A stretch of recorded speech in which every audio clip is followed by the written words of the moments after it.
या बातमीचे प्रायोजक आहेत रिदान ज्वेलर्स। आमच्याकडे 24 कॅरेट, 22 कॅरेट, 20 कॅरेट आणि 18 कॅरेटचे सोन्याचे हॉलमार्कचे दागिने मिळतील। HUID नंबर प्रमाणित दागिन्यांसाठी GST बिल घेणे अनिवार्य। 100% रिसेल गॅरंटी। इतकेच नव्हे तर प्रत्येक 10 ग्रॅम सोने खरेदीवर 10 ग्रॅम चांदीचे नाणे 20 जुलै 2024 पर्यंत अगदी मोफत। ग्राहकांसाठी विशेष रिदान गोल्ड योजना। ग्राहकांनी सलग 11 हप्ते भरल्यावर 12वा हप्ता आम्ही भरणार। त्याची रक्कम 1000च्या पुढे कितीही। मजुरीवर 50% सूट देखील मिळेल।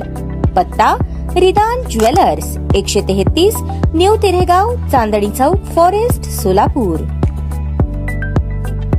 सोलापूर महानगरपालिकेच्या वतीने प्रतिवर्षी 5 सप्टेंबर या दिवशी शिक्षक दिन कार्यक्रमाचे आयोजन करण्यात येत असते। यावर्षीही आयुक्त सोलापूर महानगरपालिका सोलापूर यांच्या निर्देशानुसार शिक्षक दिन कार्यक्रमाचे यथावकाश नियोजन करण्यात येणार आहे। त्या अनुषंगाने आज उपायुक्त यांच्या कार्यालयात उपायुक्त तैमूर मुलाणी यांच्या समवेत शिक्षक संघटना प्रतिनिधींनी बैठक घेतली। या बैठकीमध्ये सहाय्यक आयुक्त गिरीश पंडित, पर्यवेक्षक भगवान मुंढे, महाराष्ट्र राज्य प्राथमिक शिक्षक संघाचे दत्तात्रय चौगुले, महाराष्ट्र प्राथमिक शिक्षक महासंघाचे कल्लप्पा फुलारी, महाराष्ट्र राज्य प्राथमिक शिक्षक मागासवर्गीय शिक्षक संघाचे NM गोसावी, भोसले, मनपा शिक्षक संघाचे फैयाज शेख, महाराष्ट्र राज्य मान्य खासगी प्राथमिक शिक्षक महासंघाचे विश्वजित माणिक शेट्टी, राज्य शिक्षक सेना मुरलीधर कडलासकर, शिक्षक सेना भारत गुणापुरे, विश्वजित माणिक शेट्टी, युवक शिक्षक कर्मचारी संघाचे सोमेश्वर याबाजी, शिक्षक भारती संघटनेचे विजयकुमार गुंड, देवदत्त मेटकरी, प्राथमिक उर्दू टीचर्स फेडरेशनचे फजल अहमद शेख आदी शिक्षक संघटना प्रतिनिधी उपस्थित होते। या बैठकीमध्ये एक समिती गठीत करण्यात आली असून त्या समितीमार्फत पुढील कार्यवाही करण्यात येणार आहे। गुणवंत शिक्षक म्हणून निवड झालेल्या शिक्षकांना मान्यवरांच्या हस्ते शाल, श्रीफळ, मानचिन्ह आणि